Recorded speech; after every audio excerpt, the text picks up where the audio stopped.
The camera opens inside a cavernous exhibition hall in Tehran. Banners of the Islamic Revolutionary Guard Corps hang high above rows of glistening metal, where missiles, drones and radar systems stretch into the distance. The air is charged with military pride and quiet defiance. This is more than a display of weaponry. It's a statement of intent. Visitors, including students, soldiers and engineers, move slowly past an array of ballistic missiles, Shahab-2, Scud and the imposing Zulfikar. Their surfaces gleam under the fluorescent lights, bearing inscriptions in Farsi. One stands out, the chilling phrase, "Death to Israel," scrawled in red paint across the body of a missile that Iran claims can reach over 700 kilometers nearby. Onlookers gather around a drone marked RQ-170. It's the same model of the American stealth drone Iran says it captured intact more than a decade ago. Next to it, wreckage from other drones. MQ-1 and RQ-170 lie arranged like trophies of technological conquest. Visitors take photos as Revolutionary Guard officers explain how these machines were brought down over Iranian territory. The exhibition, organized under the banner of Defensive Achievements of the Islamic Republic, presents the story Iran wants the world to see, one of self-reliance and deterrence. Each missile, radar and aircraft is labelled with details of its range, payload and target capabilities. In one corner, the Qaim 100 space satellite carrier rises like a silver column, symbolising Iran's ambitions beyond Earthguard officials emphasise that it is designed for peaceful scientific purposes, but its dual-use potential is clear. Western analysts have long noted that satellite launch technology closely mirrors that used in long-range missile systems. As cameras pan across the hall, two systems dominate the centre stage, the Tabas and Corded 3 air defence units. These are the same missile platforms that, according to Iran, shot down a US Global Hawk surveillance drone over the Strait of Hormuz in 2019. Engineers explain how Iranian radar systems like Kavosh and Matla al-Fajr provide real-time coverage against what they describe as enemy intrusions. The event takes place amid heightened regional tensions, following renewed US sanctions and Israel's continued strikes on Iranian-linked militias in Syria and Iraq.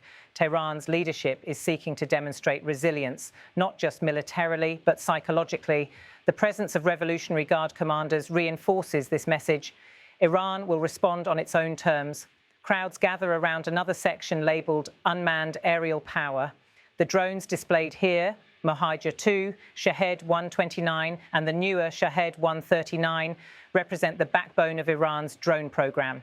These models have reportedly been exported to allied forces across the Middle East, and some have appeared in conflicts in Yemen, Syria and Ukraine.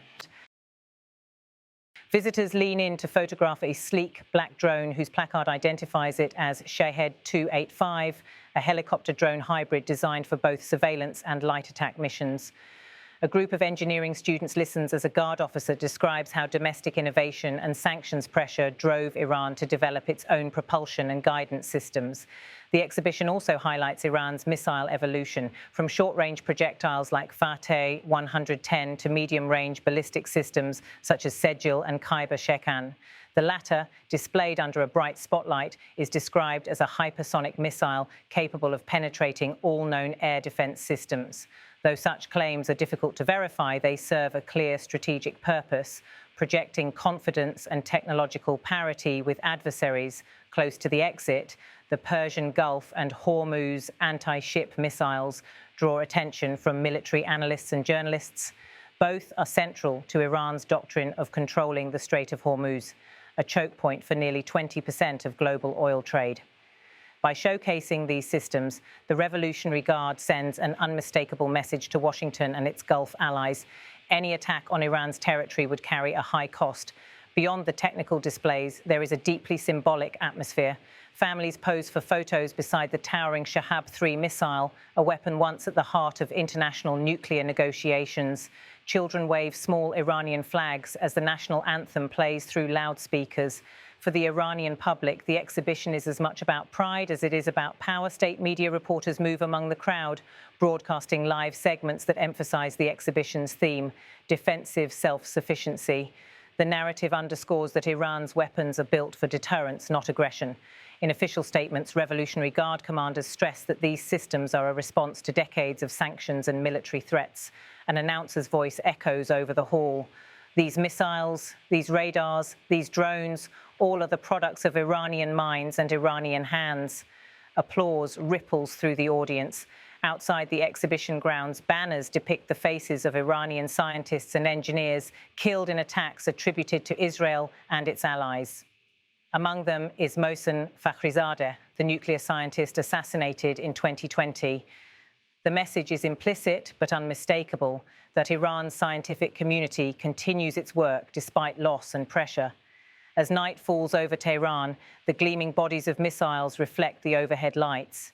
Visitors trickle out, many carrying pamphlets outlining Iran's missile capabilities, and the government's justification for its defense doctrine security personnel stand at the exits, while foreign correspondents prepare their closing reports. In essence, this exhibition is not merely a display, it's a form of communication. Every camera angle, every slogan, every demonstration of a radar sweep or missile launcher serves to reinforce Iran's narrative of endurance in isolation. Tehran's leadership knows the images will circulate globally and that they will be watched closely in Washington, Tel Aviv, and Riyadh. The timing, just days after new US statements on tightening sanctions, appears deliberate. For the Revolutionary Guard, the message is clear. Iran's defense posture is not open for negotiation. Whether through missiles, drones, or satellite carriers, the country intends to define its own deterrent capability and to showcase it unapologetically before both friends and foes. As the final shots capture the Fattah hypersonic missile under a shimmering Iranian flag, the voiceover concludes with a calm but resolute line. This is Iran's declaration, not through words but through steel, flight and flame, that its defense, like its destiny, remains in its own hands.